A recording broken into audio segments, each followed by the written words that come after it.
네, 온라인 사경의 출애굽기 강의 69탄, 제목은 제사의 본질, 출애굽기 20장 22절에서 26절까지 보겠습니다. 출애굽기 20장 22절부터 26절입니다. 여호와께서 모세에게 이르시되 너는 이스라엘 자손에게 이같이 이르라. 내가 하늘로부터 너희에게 말하는 것을 너희 스스로 보았으니 너희는 나를 비겨서 은으로나 금으로나 너희를 위하여 신상을 만들지 말고 내게 토단을 쌓고 그 위에 내 양과 소로 내 번제와 화목제를 드리라. 내가 내 이름으로 기념하게 하는 모든 곳에서 내게 임하여 복을 주리라. 내가 내게 돌로 제단을 쌓거든 다듬은 돌로 쌓지 말라. 내가 정으로 그것을 쪼면 부정하게 함이니라. 너는 층계로 내 제단에 오르지 말라. 내 하체가 그 위에 드러날까 함이니라. 아멘.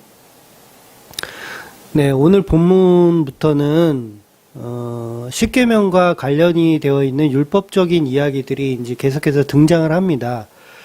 이 율법은 성경 전체에 등장하는 모형이라는 것을 아셔야 합니다. 구약에만 있는 것이 아니고 신약에서도 계속해서 율법적인 이야기들이 등장을 하거든요. 그러니까 사도 바울도 계속해서 무엇을 해라 말아라 이런 식으로 말을 합니다. 다른 사도들도 마찬가지죠. 베드로 같은 경우도 베드로전서 1장 22절인가 보면 순종해라, 영혼을 깨끗하게 하여 거짓 없이 형제를 사랑해라 이런 말을 하거든요. 그런데 문제가 뭐냐면 복음을 좀 너무 많이 안다고 착각하는 사람들 중에서 바울의 그 해라 말아라까지도 행위주의자로 보는 경향이 있더라는 거죠. 그러니까 제가 전하는 설교를 듣고도 저를 행위주의적인 설교라고 말하는 사람도 제가 봤거든요. 그러니까 제가 옳다라고 말하는 게 아니고 신약 성경을 보면서까지도 행위주의자로 보면 너무 많이 벗어났다는 거죠. 저는 이제 그런 분들을 이제 바른 복음에서 벗어났다라고 보고 이제 영지주의적인 그런 시각이 너무 이제 짙다고 이제 보거든요. 그러니까 무슨 말이냐면 지금 십계명 위주로 우리가 출애굽기 20장을 보고 있지만 십계명은 우리가 지키지 말라고 제가 설교하는 것이 아니거든요. 그러니까 십계명을 문자적으로 지키는 것이 아니고 바르게 지키는 것이다. 그리고 그 바르게 지키는 것까지도 내 힘으로 지키는 것이 아니고 예수님이 내 속에 들어와 성령님이죠. 성령님이 내 속에 들어와서 성령님이 나를 성전 삼아 십계명을 바르게 지켜내는 것, 그게 본질이라고 설명을 드리는 겁니다. 그러니까 십계명을 바르게 지켜보려고 노력을 해봤지만 안 되더라. 나의 모습을, 그런 죄된 모습을 발견하고 오직 성령님께서 내 삶을 이렇게 항복시켜줘야, 그래야 그게 성령 받은 사람이라는 거죠. 그래서 신구약 성경이 말하는 모든 명령과 규례들을 전부 쓰레기통에 넣어서 세상 사람들과 똑같이 살라는 말을 저는 설교하는 게 아닙니다. 왜냐하면 그런 행위의 말들이 전부 십자가를 지신 예수를 말하는 것이거든요. 그러니까 성경 말대로 사랑도 해보고 긍휼도 한번 가져보고 이렇게 해보다가 안 되는 나를 발견하는 것이지, 그래야 의와 긍휼과 막 그런 게 해봐도 안 되더라라는 그 죄된 모습을 발견해야지, 그냥 그런 건 아예 시도조차 하지 않고 그냥 십자가에 다 그냥 묻어버리고 오직 십자가만 파면 그걸 십자가를 우상으로 섬기는 거와 다른 게 없다는 거죠. 그러니까 십자군 전쟁을 일으키는 그런 엉터리가 돼버린다는 거죠. 그러니까 바르게 살려고 노력도 해보지 않은 채로, 그러니까 성령이 나를 성전 삼아서 성령의 열매들이 나와야 되는 게 정상이거든요. 그게 이제 진정한 자기 부인이죠. 그래서 그 성령의 열매가 나오는 사람들을 성도라고 하는 겁니다. 그래서 성도가 되면 그 성령께서 열매들을 만들어내시는데 어떤 열매가 나오냐면 갈라디아서 5장 22절 말씀처럼 사랑과 희락과 화평과 오래 참음과 자비와 양성과 충성과 온유와 절제가 나오더라는 것이죠. 이런 것들이 철저한 자기 부인을 통해서 성령이 이루어가는 법이라는 겁니다. 그래서 복음을 바르게 알고 성령이 임한 사람들은 당연히 사랑과 희락과 화평과 오래 참음이 나와요. 자비와 양성과 충성과 온유와 절제가 나오고요. 그래서 복음을 안다고 착각하는 사람들이 특징이 뭐냐면 그냥 막 살라고 하는 거예요. 이 막 살라고 하는 거에는 성령께서 내 안에 들어오셔서 사랑과 희락과 화평과 오래 참음과 그런 것들을 해 나가기 때문에 막 살라고 하는 거지, 정말 세상 사람들처럼 그렇게 막 범죄자로 살라는 얘기가 절대 아니거든요. 근데 사람들이 이상한 논리를 가져요. 절대 성령 받은 사람들은 막 살라고 해도 막 살아지지가 않아요. 요즘 이제 그 정인이 학대 사건이 뉴스에 계속 나오잖아요. 그것이 알고 싶다에서도 방영을 했었고, 아이러니한 건 그 양부모 모두가 독실한 기독교 집안이라고 합니다. 그래서 남자 아버지도 교회 담임 목사님이시고, 또 여자의 아버지도 포항에서 제법 큰 교회 담임 목사라 그래요. 포항 기독교 연합회인가요? 거기 회장이라고 들은 것 같아요.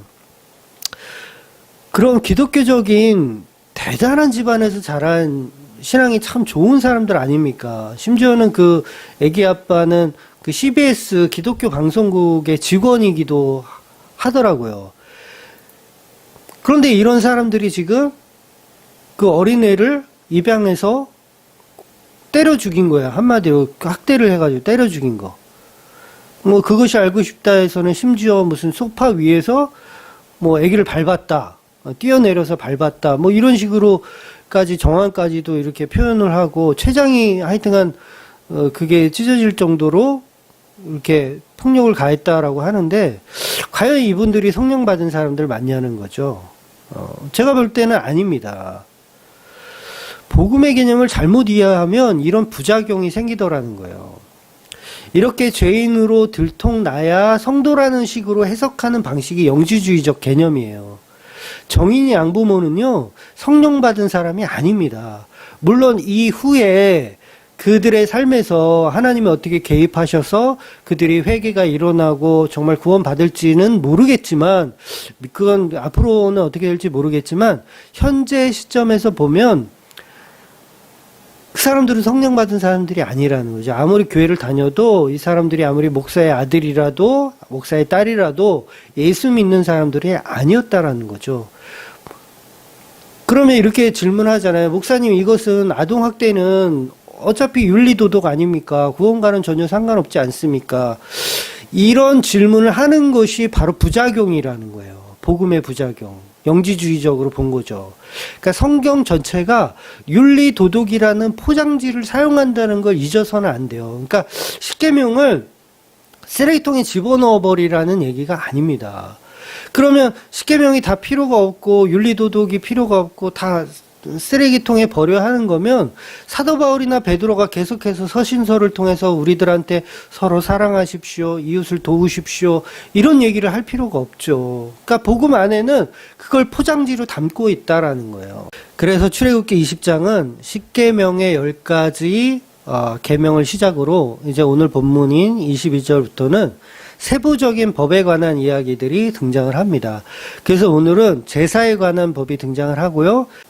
21절부터는 종에 관한 법, 뭐 폭행에 관한 법, 소유주의 책임에 관한 법, 뭐 배상에 관한 법, 도덕법, 뭐 공평에 관한 법, 안식일과 안식일, 절기에 관한 법, 이런 법들이 쭉 이제 계속해서 등장을 하게 됩니다. 무슨 사법고시 준비하는 내용처럼 법에 관한 이야기가 지겹게 나오기 때문에 십계명의 개념을 계속해서 반복하여 이스라엘 백성에게 말씀하시는 겁니다. 그러니까 이게 중요한 거예요. 출애굽기 내내 이 얘기가 이제 계속될 겁니다. 그러면 이 윤리도덕이잖아요, 어차피 이것들이. 근데 이것들을 포장지로 사용하기 때문에 중요한 거예요, 중요한 거. 그래서 그동안은 이제 법이 없었죠. 그동안은 법이 없었는데 이제는 법이 생기기 시작하는 거예요. 그런데 이게 법이 생긴다는 게 어떤 의미가 있냐면 교회의 개념이 이제 넓어짐의 의미가 있고 이제 교회의 개념이 구체화되고 있다라는 거예요. 그러니까 이제까지 교회의 개념은 지극히 개인적이었습니다. 그러니까 아브라함, 이삭, 야곱, 요셉 이런 식으로 지극히 개인적으로 교회를 설명했는데 이제는 교회의 개념이 개인이 아닌 단체가 된 것을 말하는 거죠. 즉 법이라는 것은 혼자 살 때는 필요가 없잖아요. 그러니까 내가 무인도에 사는데 거기에 무슨 형사법, 민사법, 세법, 뭐 도덕법 이런 법이 필요가 합니까? 무인도에 살 때는 전혀 필요가 없어요. 그러니까 혼자 있을 때는요 말 그대로 막 살아도 돼요. 막 사세요. 그냥 막 살아도 돼. 그러니까 무인도에 사는 사람들에겐 살인죄, 간음죄 이런 십계명, 이웃의 것을 탐하지 말라는 이런 법 자체가 말이 안 돼요. 필요가 없습니다. 그런데 지금 교회의 이런 십계명, 법이 만들어졌다는 것은 이웃의 개념이 이제는 달라졌다는 말이 되는 거예요.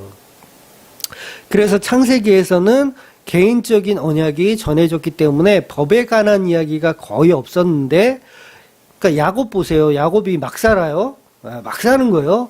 아브라함이 이삭을 번제로 바치는 장면. 이게 뭐예요? 이게 막 사는 거예요. 요즘에 만약에 아버지가 아들을 막 번제로 막 태워 죽인다고 살아있는 걸 태워 죽인다고 생각해 보세요. 이건 뉴스 일면에 장식될 내용이잖아요. 그러니까 창세기에서는 성도의 개념이 이 단체가 아니고 개인적으로 아브라함의 한 사람, 그게 이제 교회의 개념이었어요. 넓어봐야 한 가정의 개념이었죠. 물론 한 가정의 개념에서도 야곱과 에서가 서로 교회와 교회 아님으로 나뉘어졌던 것처럼 엄청나게 좁은 의미로 교회를 설명했다면 이제 출애굽기부터는 본격적으로 교회가 탄생하는 것입니다. 그 중심에 유월절이라는 엄청난 사건이 들어있는 거예요. 그래서 교회는 유월절로 만들어졌다는 것을 말하고 싶은 거예요.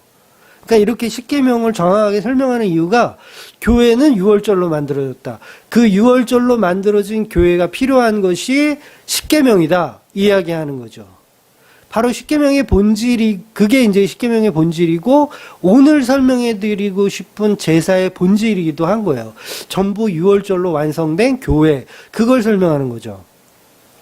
다시 말해서 제사의 본질은 오직 예수 그리스도의 십자가로 만들어지는 교회를 말하는 것입니다. 그 교회가 제사를 지내는 것이죠.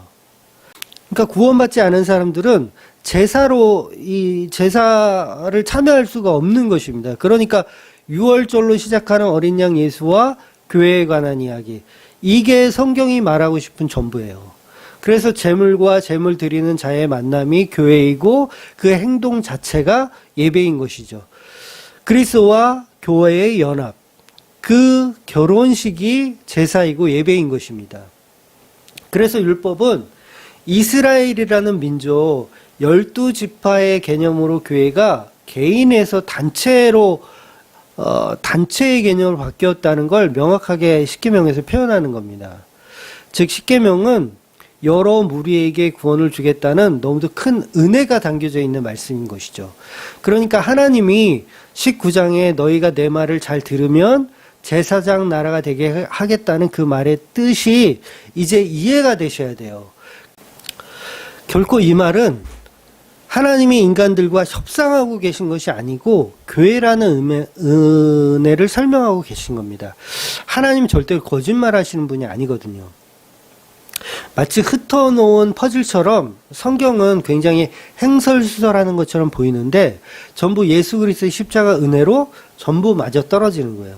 즉 이 약속은 이미 아브라함에게 하셨던 약속이었잖아요. 우리가 창세기 때 봤는데 창세기 22장 17절에서 18절을 보면 내가 내게 큰 복을 주고 내 씨가 크게 번성하여 하늘의 별과 같고 바닷가의 모래가 같게 하리니 내 씨가 그 대적의 성문을 차지하리라.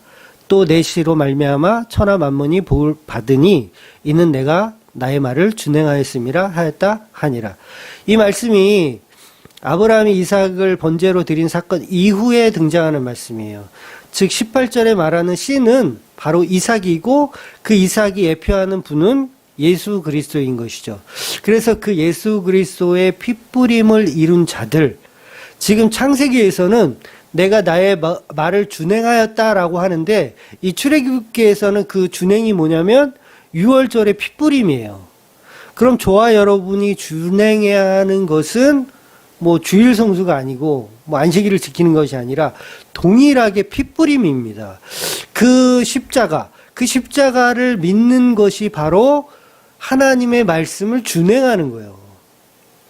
그 십자가가 나를 살리는 하나님의 언약으로 믿습니다. 이게 바로 제사장 나라가 되는 준행이라는 거죠. 그 성도들을, 그 교회들을 복을 주신다고 하는 거예요. 그래서 그 복은 뭐냐면 영원히 하나님과 함께 사는 것, 하나님 나라를 사는 것이 바로 복입니다. 너무 뻔한 이야기라 지루하실 텐데 이런 기본도 사실은 이해 못하는 교인들이 참 많이 있습니다. 그러니까 제사가 주일날 순서에 맞춰서 예배드리는 게 제사인 줄 아는 사람들이 참 많아요. 근데 그건 다 틀린 얘기입니다. 제사는 예수님의 피를 말하는 것이지 우리가 순서에 맞춰서 묵상 기도하고 대표 기도하고 찬송가 부르고 성시 교독하고 말씀 듣고 축도받고 이게 제사가 아니에요. 제사는 오직 예수 그리스도의 피를 하나님께 올려드리는 걸 제사라고 하고 예배라고 하는 겁니다. 물론 이런 예배 순서가 지금 우리가 드리는 이런 예배 순서가 필요 없다는 건 아니에요. 그러나 제사의 본질이 십자가 지신 그 예수님의 피가 먼저라는 걸 반드시 아셔야 한다는 거죠. 그래서 아브라함에게 하나님이 하셨던 언약은 그 씨가 예수님이고 이제 아브라함에게서 저와 여러분에게까지 그 언약이 전달되는 모든 가정을 바로 교회라고 설명하는 겁니다. 그래서 교회만 전도할 수 있고요. 교회만 예배할 수 있어요. 그러니까 교회만 하나님의 예수님의 머리로 된 거룩한 곳입니다. 그래서 그냥 뭐 간판을 걸었다고 해서 그게 다 교회가 아니고요. 유월절 어린 양으로 핏값으로 산 그 모든 교회들을 말하는 겁니다. 그래서 율법이든 제사든 전부 교회에게만 주시는 거예요. 그래서 교회 아닌 사람들은 아무리 설교를 들어도 예수를 안 믿습니다. 그래서 십계명이라는 율법은 하나님을 믿지 않는 다른 민족에게 주신 것이 아니라 이스라엘이라는 선택된 백성, 그 단체에게 주신 것으로 그 언약이 확장되어지는 걸 설명하는 거예요. 그래서 신약의 구원은 개인적인 구원으로 이해하시면 이해가 어렵습니다. 저와 여러분도 다 이제 나의 구원 이렇게 이해를 하시는데 그거보다도 교회에 대한 구원, 신부된 교회에 대한 그 단체의 구원으로 이해하시는 게 이해가 빠르세요. 그래서 혼인식, 하나님의 언약의 그 잔치에 참여한 모든 자들 이렇게 이제 이해를 하시면 이해가 빠릅니다. 그래서 신앙생활이라는 건 절대 혼자 할 수 있는 게 아니에요. 우리가 흔히 뭐 가나안 성도라고 얘기하는데 가나안 성도는 없어요. 성경은 그런 얘기를 하지 않습니다. 그 언약을 받은 사람들이 모여서 같이 부딪혀야 돼요. 그래서 서로 사랑하기도 하고요.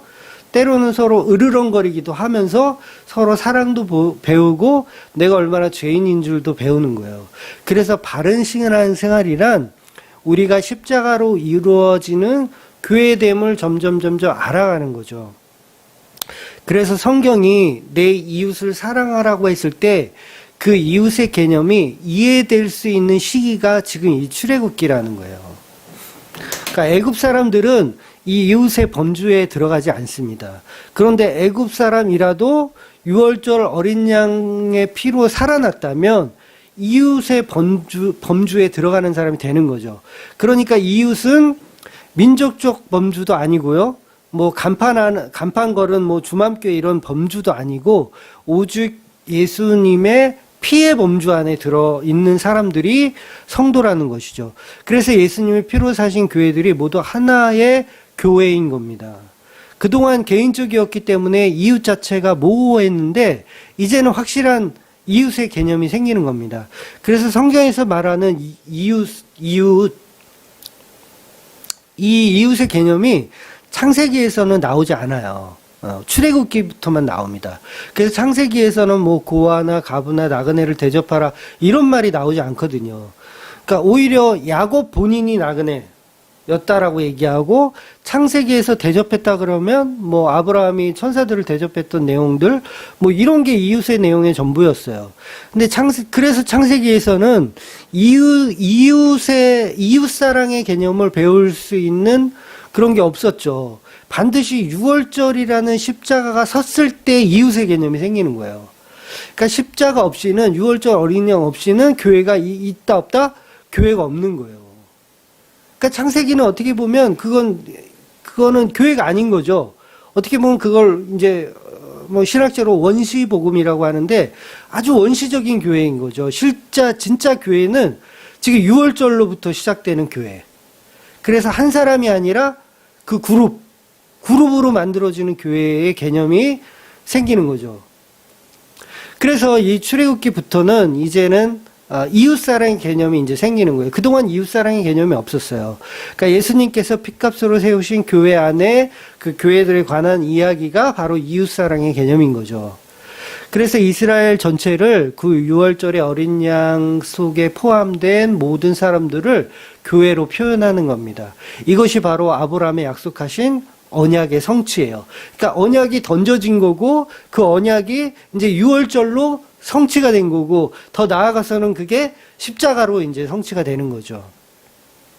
그래서 다른 블레셋 사람들이나 뭐 아멜렉 족속이나 이런 사람들은 이웃의 범주 안에 들어가지 않아요. 그러니까 유월절과 무관하기 때문에 가나안 족속들도 마찬가지죠. 그 원주민들도 전부 이웃의 범주 안에 들어가지 않습니다. 그러니까 그들은 사랑해야 하는 존재가 아니라 진멸해야 하는 존재가 되는 거죠. 그래서 성경이 말하는 이웃의 개념은 불특정 다수를 말하는 것이 아닙니다. 이게 흔히 이제 기독교인들이 범하는 오류인데 예수님의 십자가로 묶여 있는 자들만 이웃의 개념의 범주 안에 들어가요. 그래서 집안의 원수도 같이 살기도 하는 거예요. 그래서 예수님도 마태복음 10장 36절에 사람의 원수가 자기 집안 식구니라 이렇게까지 말씀하시잖아요. 그러니까 십자가와 무관한 사람은 이웃이 아니고 원수예요, 원수. 성경이 그렇게 말하고 있다는 거죠. 제가 하고 싶은 말이 아니라. 그런데 이 말씀은 집안 식구를 원수로 대하라는 말은 아니에요. 또 그렇게 해석하면 그것도 영지주의적 해석이 됩니다.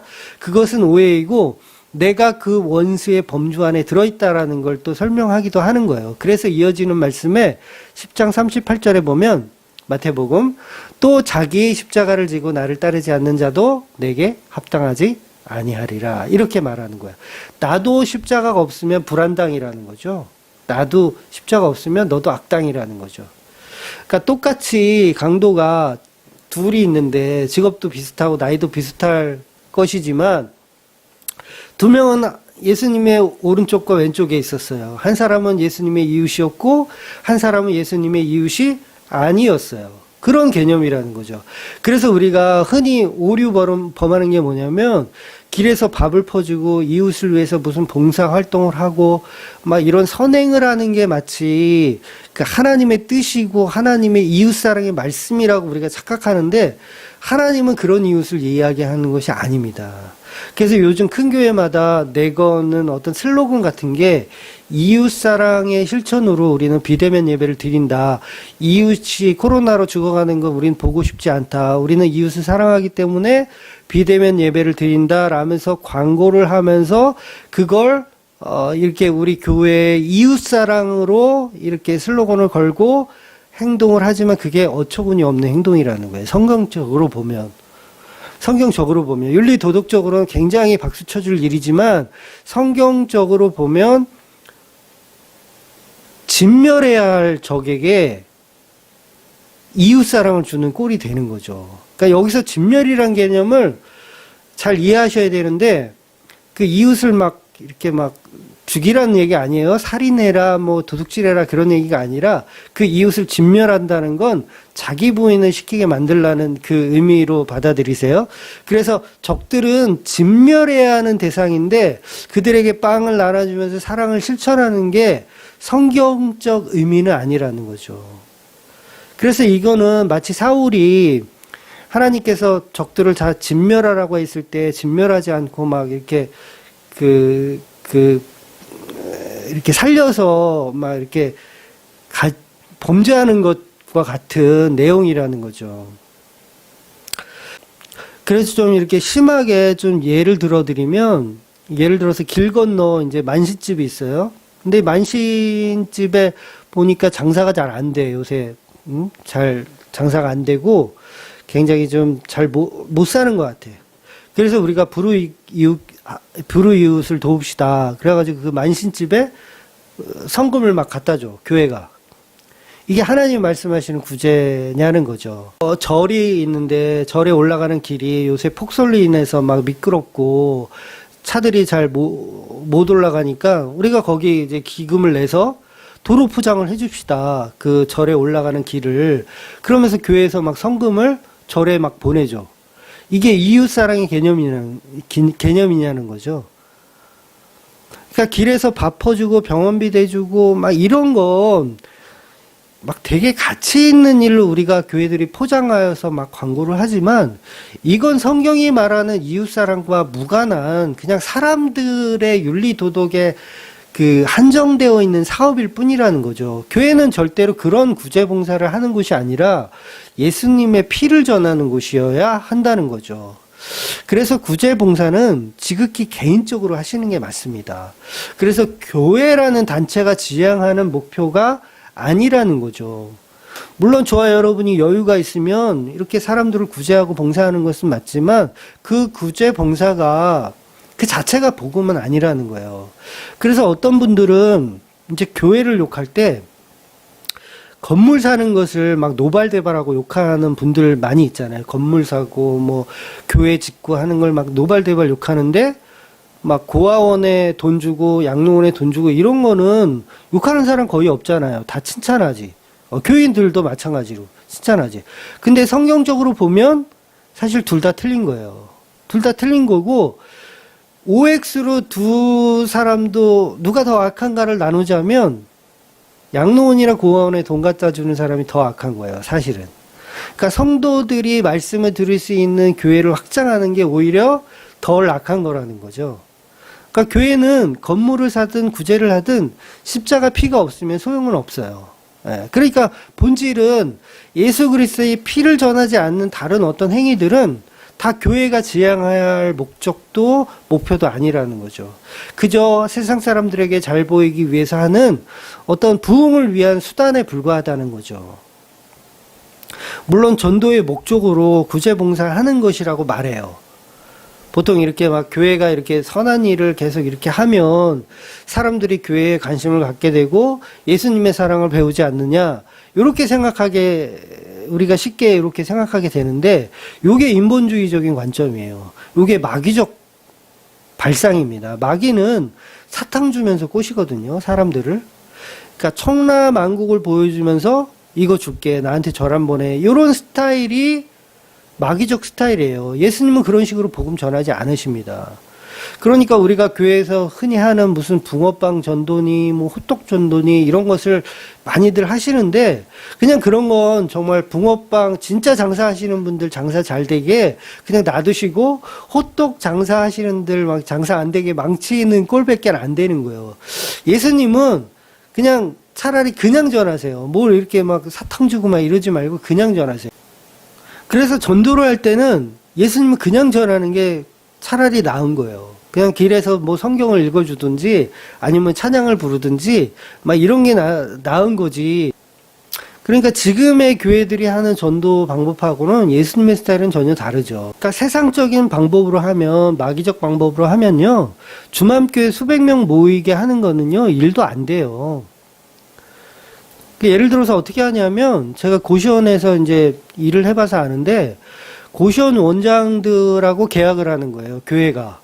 광고를 좀 해달라고. 그러니까 주일날 11시 예배에 참여하면 월세를 지원해주겠다고 광고를 하는 거예요. 그럼 고시원이 이제 파주에도 정말 수십 개가 있거든요. 수백 개는 될 거예요. 수백 개가 있는데, 거기에 계약해서 홍보를 해주는 거예요. 그러니까 고시원마다 셔틀버스를 보내주는 거죠. 셔틀버스를 보내죠. 그러면 원장들이 이렇게 다 이렇게 갔다 와라. 그럼 거기 갔다 오면 월세를 이제 안 받겠다는 식으로 이렇게 하면 정말 많은 사람들 모여요. 그리고 실제로 어떤 교회인들은 뭐 노인정 같은 데 이렇게 다니면서 뭐 교회 예배 참석하시면 뭐 돈 10,000원, 20,000원씩 이렇게 드린다. 막 이런 식으로 교회를 운영하는 얘기도 제가 들어본 것 같아요. 그리고 교회 사람들이 모이면 정말 코미디언 같은 목사님 초청해가지고 막 인문학 강연도 하고 막 이러면 교회 부흥하는 건 시간 문제죠. 이렇게 교회를 부흥시켜서 그때 십자가 복음을 전하면 되지 않느냐라고 생각하잖아요, 우리가. 그런데 한 명도 안 듣더라는 거예요. 결국 한 명도 예수 안 믿습니다.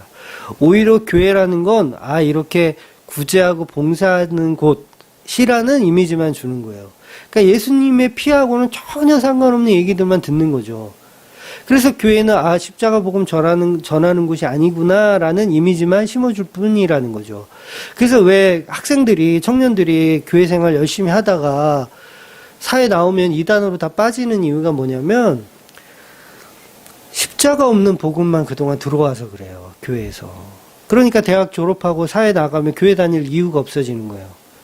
교회보다 더 재미난 것, 교회에서 배웠던 것들이 세상에서도 다 그대로 다 있거든요. 근데 뭐 미쳤다고 교회 다니면서 막 헌금 내가면서 11조 눈치 봐가면서 교회 다닐 필요가 뭐 있어요. 다 있는데. 윤리도덕이야 교회만 가리키는 게 아니라 다른 데서도 다 가리키고. 좋은 게 얼마나 많아요. 교회 말고도.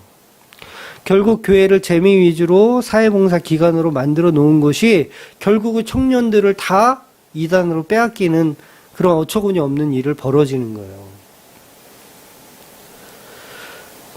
왜 지금 코로나로 교회가 욕을 먹냐면 교회는 있어도 그만 없어도 그만이라고 생각하거든요. 세상 사람들은 그렇게 생각해요. 그 이미지를 누가 심어줬냐면 교회들이 그렇게 심어줬어요. 있어도 그만 없어도 그만. 그래서 교회 문 열지 말라고 그렇게 손가락질 하는 겁니다. 담배 가게나 해장국집이 문을 연다고 하면 손가락질 할 사람이 있을까요? 아무도 없을 것 같아요. 요새 헬스장도 문 못 열잖아요? 근데 막 불법으로 문을 열어. 그런데 그 문 열었다고 손가락질 하는 사람이 있을까요? 저는 없을 거라고 봐요. 그 사람들 힘든 걸 알기 때문에. 근데 교회 문 열면은 손가락질 합니다. 대면 예배 말도 안 돼요. 그게 큰일 납니다. 욕을 엄청 먹어요. 이게 뭐예요? 교회라는 거는 있어도 그만, 없어도 그만이라고 생각하는 거예요. 그러니까 이 세상은 교회와 무관합니다. 그래서 예수님의 피가 없으면 이웃의 개념이 아니라는 거죠. 그래서 연보를 드릴 때도 아무 교회는 하지 마시고 진짜 교회에만 연보하세요. 그래서 뭐 나는 아무렇게나 막 가짜 교회에 막 헌금을 그동안 막 바쳤어도 하나님은 내 진심을 아시니까 받았을 거야. 막 그렇게 생각하시고 이제 위로하시는데 사실은 인간의 진심을 하나님은 받지 않으세요. 진심 자체를 받지 않으세요. 그러니까 예수님이 받는 건 인간의 진심이 아니라 예수님의 피만 받으신다는 거예요. 그래서 내가 그동안 죄를 지었구나라고 생각하는 게 오히려 맞지, 내가 그동안 헌금 드린 거 하나님이 그동안 내 진심을 봐서 다 받으셨을 거야 라는 발상은 자기 위로밖에 안 되는 거예요. 사실은 내가 그렇게 죄를 많이 지었어 라고 생각하는 게 더 나은 거죠. 그러니까 한마디로 만시집에 돈 갖다 준 거하고 별반 다를 게 없는 거죠. 이 절에 그 도로 포장비로 쓰라고 돈을 갖다 바친 거하고 다를 게 전혀 없는 거죠. 그래서 아이고 내가 죄를 지었구나라고 생각하는 게 이제 바른 생각이라는 겁니다. 그래서 출애굽기나 레위기에 나오는 모든 법은 예수님의 피값으로 세우신 교회에 관한 이야기라는 겁니다. 그래서 교회는 오직 예수님의 피값으로 만들어진 곳이 교회이니까 결국 윤리도덕으로 보이는 십계명이나 율법의 말씀들도 전부 십자가에 관한 이야기가 되는 겁니다. 그래서 교회라는 범주는 모두 십자가로만 만들어지기 때문에 그래서 성경에서 이웃을 사랑하라 하는 말이 나오면 십자가로 만들어진 그 이웃을 말하는구나 이렇게 생각하시라는 겁니다. 그래서 성경이 교회에게 어떤 말이 주어진다는 것은 반드시 십자가와 연관이 있습니다. 내 이웃을 내 몸같이 사랑하라. 예수님이 심지어는 원수를 사랑해라. 이런 말이 성경에 있다면 우상 숭배하는 이교들까지 사랑하라는 말이 아니라 만신까지 사랑하라는 말이 아니라 구약에서 말하는 이웃은 오직 이스라엘 백성 가운데 유월절 어린 양의 피로 살아난 가정을 말하는 것이고 지금 현재는 예수님의 십자가로 살아난 사람들을 우리 이웃이라고 하는 겁니다. 그래서 예수님 말씀하시는 원수 사랑의 개념은 구약보다는 넓은 의미로 주어지는데 이방인까지도 십자가로 구속된다면 그들도 우리의 이웃이라는 개념이에요.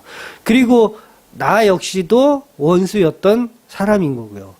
그러니까 현재를 사는 우리는 누가 내 이웃인지 사실 모르잖아요. 인생을 다 살아본 게 아니니까. 그래서 현재 진행형이니까 누가 내 이웃인지 몰라요. 그래서 지금은 예수를 안 믿지만 언젠가는 예수를 믿을 수도 있잖아요. 그래서 모두를 사랑하는 것이 맞죠. 그러니까 불특정 다수를 사랑하는 것이 맞지만 그게 본질이 아니라는 거죠. 불특정 다수 모든 그냥 하나님 안 믿는 사람, 예수 안 믿는 사람도 다 사랑하란 말은 아니라는 거죠. 그리고 또 교회를 다닌다고 해서 그가 다 성도는 아니라는 거죠. 우리가 그 정인이 사건을 보는 것처럼 교회를 다니는데 예수님도 안 믿고 예수라는 이름으로 우상을 섬기는 사람들이 많이 있다라는 거예요. 그래서 예수님이 어떤 율법사와 이야기하는데 하나님을 사랑하고 이웃을 사랑하면 천국 갑니까? 라는 식으로 질문을 하잖아요. 예수님이 이제 반문하시기를 그럼 누가 내 이웃이냐? 이렇게 물어보시잖아요. 그래서 그 내 이웃의 개념이 뭐예요? 강도 만난 자와 강도 만난 자를 돕는 자가 서로 이웃한다라는 걸 설명하는 거예요. 그 이웃한다. 그러니까 강도 맞는 자, 예수님의 핏값으로 세워지는 사람들이 바로 서로 이웃이다라는 걸 예수님 말씀하시는 거죠. 그래서 십자가로 만들어진 교회에 관한 이야기를 하시는 거죠. 그런데 가짜들은 질문을 할 때도 자기를 낮게 여기려고 질문을 해요. 그러니까 이 율법사가 질문을 했던 이유가 자기를 낮게 여기기 위해서 질문을 하거든요. 나는 구제 많이 했으니까, 나는 이웃사랑 많이 했으니까 라는 식으로 이렇게 자기를 낮게 여기기 위해서 하나님께 이야기를 하더라는 거죠. 그러니까 자기를 낮게 여기기 위해서 봉사하고, 자기를 낮게 여기기 위해서 구제하고, 자기를 낮게 여기기 위해서 교회 다니고 예배 드리고, 자기를 낮게 여기기 위해서 신학하고, 목사 되고, 뭐 노회장 되고, 기독교 연합회 회장 되고, 자기를 낮게 여기기 위해서 계속 하는 거죠.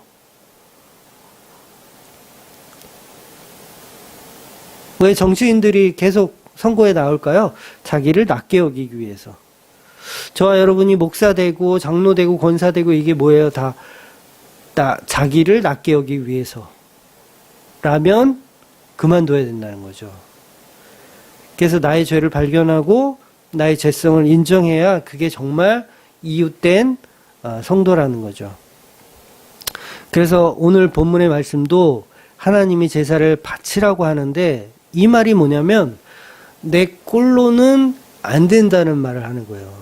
그러니까 제사를 하나님께 바치라는 말은 그러니까 제사가 없이 하나님 그러셔도 되잖아요. 너를 나한테 바쳐. 라는 식으로 말하면 되잖아요. 이스라엘 백성 너희들을 나한테 바쳐. 그런데 너희들을 나한테 바치는 게 아니라 나의 또 다른 나를 제물 삼아 바치라는 거예요. 그러니까 나를 바치라는 게 아니라 다른 거를 바치라는 거예요. 이 말의 뜻은 뭐냐면 네 꼴로는 안 되란 말을 하는 거예요. 네 꼬라지로는 안 돼. 나 네 꼬라지는 안 받을 거야. 하나님 제가 목숨을 바치겠습니다. 아니 네 꼬라지는 내가 안 받아.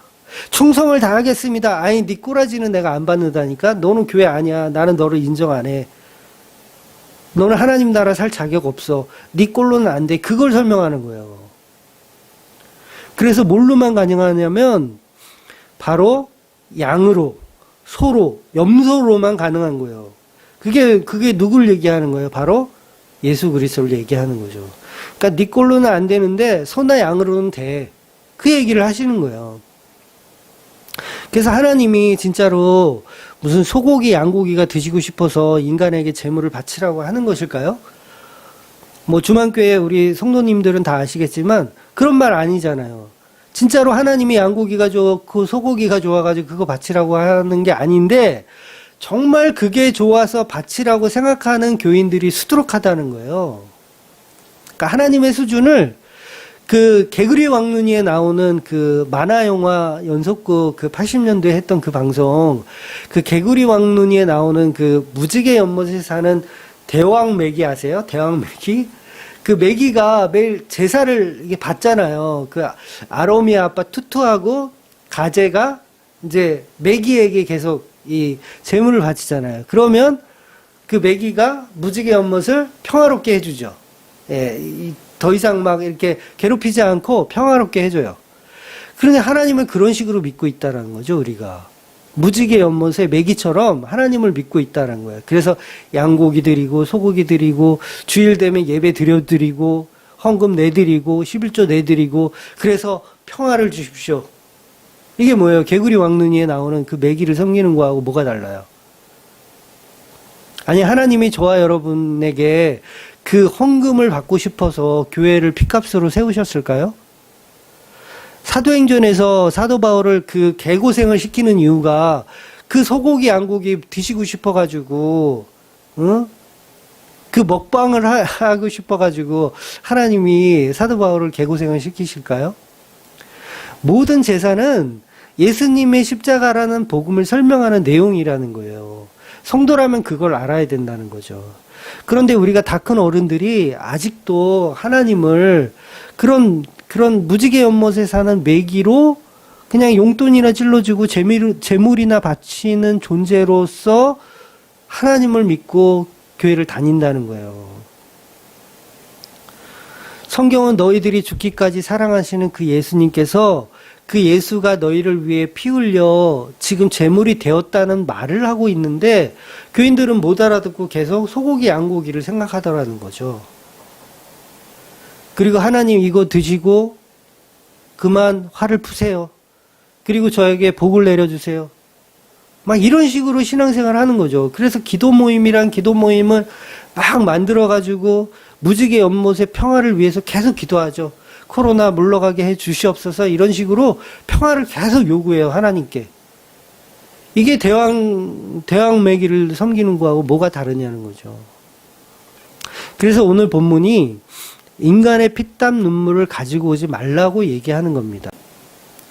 심지어 제단을 만드는데 정으로 쪼아서 만들지 말라는 말을 하는 거예요. 그러니까 이 말은 무슨 말이냐면 인간의 정성, 인간의 진심, 인간의 달란트, 뭐 재능, 헌신 그런 거 필요 없다는 거예요. 인간이 수고하여 정으로 쪼아서 제단을 만들면 사실 더 근사하게 만들 수 있잖아요. 아닌가요? 옛날에 63빌딩에 제가 20대 때 처음으로 그 63빌딩 엘리베이터를 타본 적이 있는데 와 엄청 빨라요. 그렇게 빠른 엘리베이터는 처음 타봤어요. 그러니까 사람이 만들면 이렇게 잘 만들어요. 롯데 월드타워 아직 가보진 못했어요. 엄청 높다고 들었는데 이렇게 멋지게 잘 만드는 게 인간들이잖아요. 그래서 정으로 쪼아서 제단을 만들면 얼마나 더 멋있고 웅장하고 멋지게 만들 수 있는데 하나님은 그렇게 하지 말라는 거예요. 그냥 자연산 그대로 돌들로 제단을 쌓아서 토담으로 만들라는 거죠. 이게 무슨 말입니까? 제단은 인간이 만드는 것이 아니라 하나님이 만든다는 뜻이에요. 그리고 그 제단 위에 죽는 것은 너희들이 가져온 제물이 죽는 것이 본질이 아니고 하나님이신 예수님이 죽는 것을 본질이라고 설명하는 거죠. 그러니까 너희들이 지금 제사 드리는 이 피 흘리는 양과 소처럼 예수님이 죽기까지 사랑하시는 그 사랑을 보라는 겁니다. 그럼 보세요. 오늘 본문에서 제단을 설명할 때 하나님의 마음은 어떤 마음으로 제단을 설명하냐면 내 아들의 십자가 죽음에 관해서 설명해 주시는 거예요. 그러니까 이 십자가의 죽음을 내 아들의 죽음을 설명하는데 이 하나님의 마음이 어떻겠습니까? 막 기쁠까요? 절대 기쁘지 않아요. 그래서 암흑 속에 계시고 흑암 속에 계신 하나님을 표현하는 거예요. 그래서 내가 지금 피를 설명하는데, 내 아들의 피를 설명하는데 이스라엘 백성들이 다 소고기 양고기 생각하고 있잖아요. 꼴도 보기 싫죠. 꼴도 보기 싫은 거예요. 나는 지금 예수 그리스도의 피, 내 아들의 그 피를 설명하고 있는데 이스라엘 백성들은 그 딴 재물을 생각하고 있는 거예요. 꼴도 보기 싫어요. 그래서 아무도 올라오지 말라고 하는 거예요. 시내 산에 올라오지 마라. 내가 죽여버릴 것 같다. 아무도 올라오지 마라. 이게 지금 하나님의 마음이라는 거예요. 그런데 우리는 여전히 십자가를 못 보죠. 제단 위에 송아지를 바치면서 나에게 주실 복을 생각해요. 얼마나 우리가 잘못된 신앙으로 신앙생활을 하고 있는 겁니까? 십자가를 못 보는 거예요. 하나님을 믿지 않는 거예요. 무지개 연못의 평화만을 기다리고 있는 거죠. 그래서 이 제사에 관한 이야기는 출애굽기나 레위기서나 정말 피의 은혜가 가득한 책입니다. 어쩜 성도들은 반드시 읽어야 하는 필독서가 이 출애굽기서와 레위기서라고 해도 과언이 아닙니다. 근데 우리는 계속해서 양고기, 소고기 먹방하시는 그 메기 같은 하나님으로 생각하고 있잖아요. 그게 전부 하나님께 용돈이나 드릴 테니 열받지 마시고 저에게 축복이나 달라고, 복이나 달라고, 만사형통이나 달라고 이렇게 기도하고 있는 모습이 얼마나 가증하냐고요. 오죽하면 하나님이 올라오지 마. 내가 죽여버릴 것 같으니까 올라오지 마라고 말씀하시겠어요. 지금 이스라엘 백성들에게 명령하고 있는 제물은 예수님이라고 생각하고 성경을 보셔야 됩니다.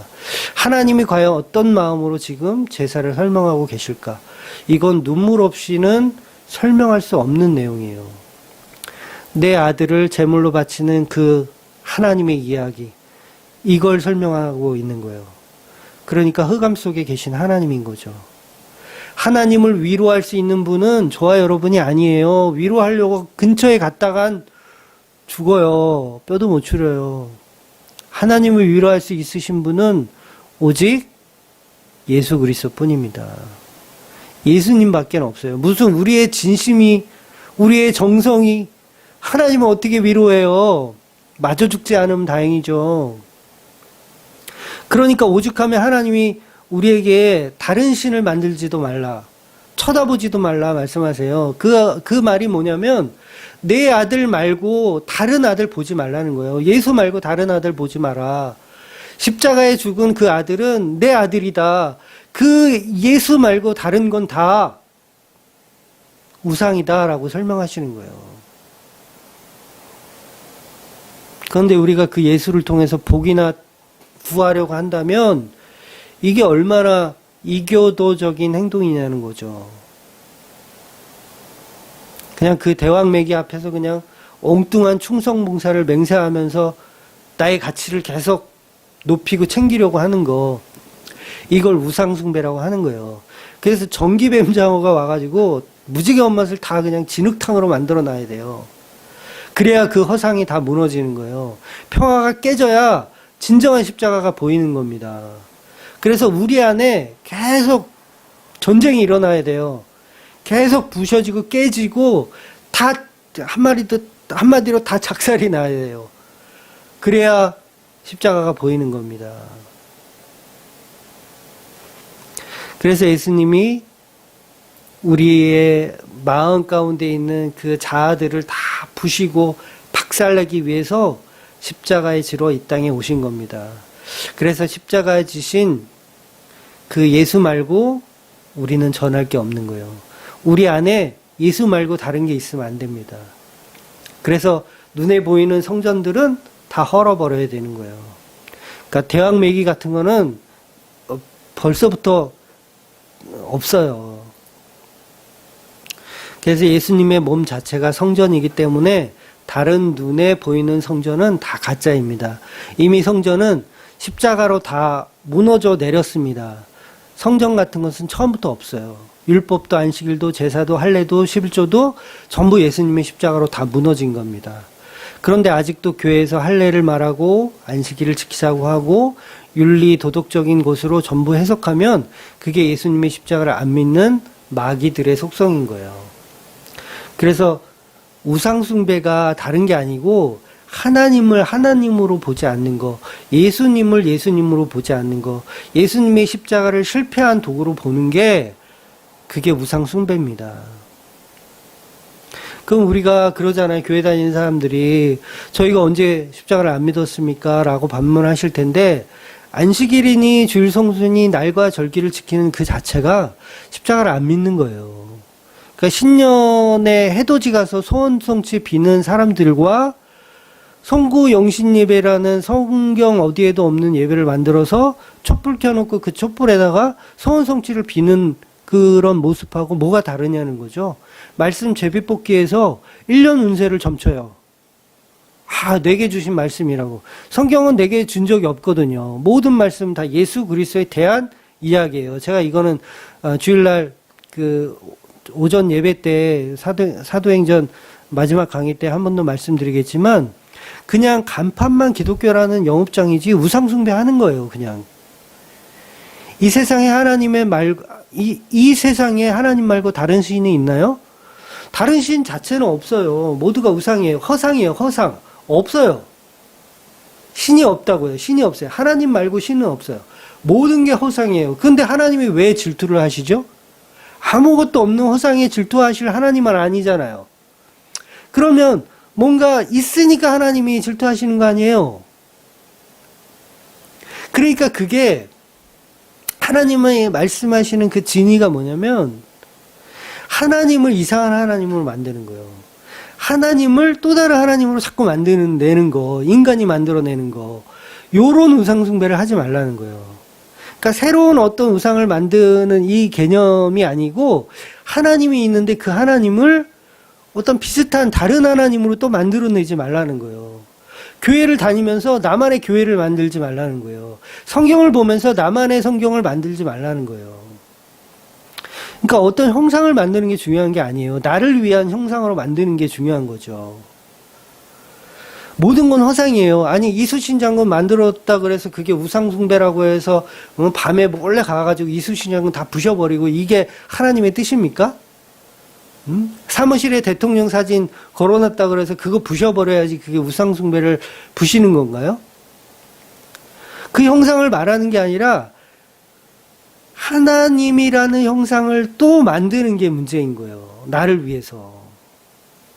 그러니까 쉽게 말하면 하나님을 나의 수호천사로 만들어 가는 거죠. 전에도 제가 많이 말씀드렸지만 하나님을 요술램프의 진이로 만드는 거예요. 그래서 내가 필요할 때마다 문질러가지고 하나님 나오게 해가지고 교회 가서 열심히 주여 1000번 외치고 소원 들어달라고 얼레고 달래서 하나님에게 나의 요구를 이야기하는 거. 그게 우상숭배죠. 절대자에게 내가 복종하여 무언가를 얻어내려고 하는 그거 세상적 기도 이게 다 우상숭배라는 거예요. 불교에서 말하는 108번뇌를 교회에서 하죠. 우리가 막 고민해 수백 가지 고민들을 하나님께 막 아래 번뇌를 하는 거죠. 그냥 막 수백 가지 번뇌를 하는 거야. 교회에 앉아가지고. 그래서 막 1000번의 절도 해보고 막 안 되면은 막 천번의 그 헌금 그 솔로몬이 했던 1000번째 예물을 드리면서 막 해보는 거죠. 어르고 달래보는 거죠. 하나님을. 그런데 하나님은 그런 하나님이 아니라 십자가를 말하는 하나님이라는 거예요. 하나님께서 지금 내 아들에 대한 죄사에 관한 설명을 하고 있는데 우리는 어떤 근사한 제물을 드려서 하나님께 복을 받을까? 요 생각을 이스라엘 백성들이 하고 있다라는 거예요. 근데 이게 이스라엘 백성들의 문제가 아니라 우리도 똑같다는 거예요. 일주일 동안 세상에서 마음대로 살다가 그냥 세상 사람들하고 똑같이 살다가 주일날 하루 교회 와가지고 헌금 봉투에다 헌금 내고 용돈 찔러주면서 하나님 내가 이렇게 예배 드리러 왔어요. 우상을 만들어 놓고 있는 거예요. 이 자체가. 그러니까 인간은 재단조차도 만들 가치가 없는 거예요. 그러니까 내 아들을 죽이는 제단을 인간이 만든다고 하나님이 생각해 보세요. 기분이 나쁠까요? 좋을까요? 기분 엄청 나쁜 거예요. 내 아들을 죽일 제단을 저 인간들이 만드는 것 자체가 기분 나쁜 거예요. 십계명에 보면 이제 살인하지 말라는 말이 있죠. 이 뜻은 교회를 말하는 거예요. 교회를 살인하지 말라. 그러니까 교회를 죽이지 말라. 그러니까 나아가서는 교회를 세우신 분이 예수님이고 교회의 머리가 예수님이니까 예수님 죽이지 말라는 거예요. 예수님 죽이지 말라는 거. 그런데 저와 여러분은 율법이란 이름으로 예수를 날마다 죽이고 있어요. 십자가에 못 박고 있다고요. 예수님을. 나의 부정한 손으로 제단을 쌓아서 예수님을 죽이고 있다라는 거죠. 그러니 저와 여러분이 복음을 계속해서 도둑질하고요. 이웃에게 거짓 증거를 하고요. 막 이단에 빠지게 하고요. 계명을 어긴 자들이 되는 거예요. 그런데 십계명이 하고 싶은 말은 결국은 제단 위에 하나님이 세우신 제단 위에 죽는 예수 그리스도에 관한 이야기를 하더라는 거죠. 하나님은 어떠한 형상도 없으신 분입니다. 즉 만유의 주, 세상 모든 것의 하나님, 이 모든 우주 만물이 다 하나님인 거예요.